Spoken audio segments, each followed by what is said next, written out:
आज हम बात करेंगे श्रेष्ठता की।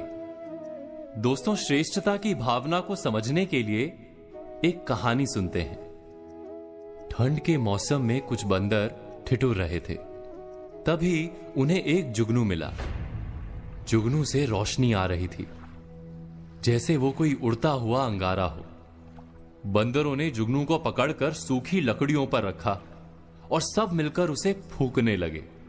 शायद किसी गांव में इंसानों को देखा होगा, छोटी सी चिंगारी को फूंक कर आग बनाते हुए। उन्होंने भी आग लगाने का प्रयास शुरू कर दिया। कुछ ही देर में जुगनू मर गया। उससे आ रहा प्रकाश बुझ गया। बंदरों ने दूसरे जुगनू को पकड़ लिया और फिर से फूंकना शुरू कर दिया। पास के पेड़ पर एक सयानी चिड़िया बैठी थी। बंदरों की मशक्कत देखकर चिड़िया ने बंदरों से कहा कि आप बेकार मेहनत कर रहे हैं। ये जुगनू है, चिंगारी नहीं। देखा नहीं मुझे जुगनू को खाते हुए? अगर ये आग होती तो मैं जल जाती। तुम सब बेकार मेहनत कर रहे हो।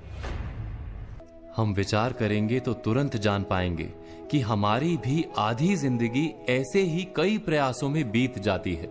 कोई आईने में अपना मुख देखकर अभिनेता बनने निकल पड़ता है। जीवन बीत जाता है मगर सफलता नहीं मिलती।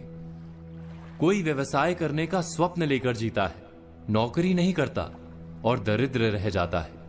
कोई जुए में लाखों जीतने का स्वप्न लेकर चलता रहता है और जीवन नष्ट कर देता है। क्या हम सब आग की आशा में किसी ना किसी जुगनू को नहीं फूंक रहे? उस कहानी की चिड़िया ने जब बंदरों से कहा कि तुम सब जुगनू को फूंक कर आग नहीं लगा पाओगे, तो बंदरों ने गुस्सा होकर उस चिड़िया को मार दिया। हमें भी जब कोई कहता है कि हम जिस स्वप्न को लेकर चल रहे हैं वो मिथ्या है, तो हमारा प्रतिभाव क्या ऐसा ही नहीं होता? क्या सलाह देने वाले पर हम गुस्सा नहीं हो जाते? अब यह भी आश्चर्य है कि एक और हमें कहा जाता है मनुष्य जब कोई स्वप्न लेकर मेहनत करता है तो अवश्य सफल होता है। दूसरी ओर यह भी कहा जाता है कि सारे स्वप्न सफल नहीं होते।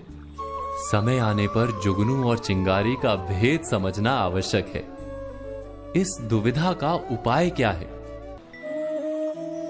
जो व्यक्ति ये कहता है कि उसे किसी के सुझाव की आवश्यकता ही नहीं, जो व्यक्ति ये मानता है कि उससे अधिक बुद्धिमान अन्य कोई है ही नहीं और उसके सारे फैसले 100% सच हैं, वही श्रेष्ठता की भावना है।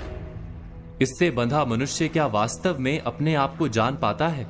क्या उसके भीतर सच्चा आत्मविश्वास जन्म ले सकता है?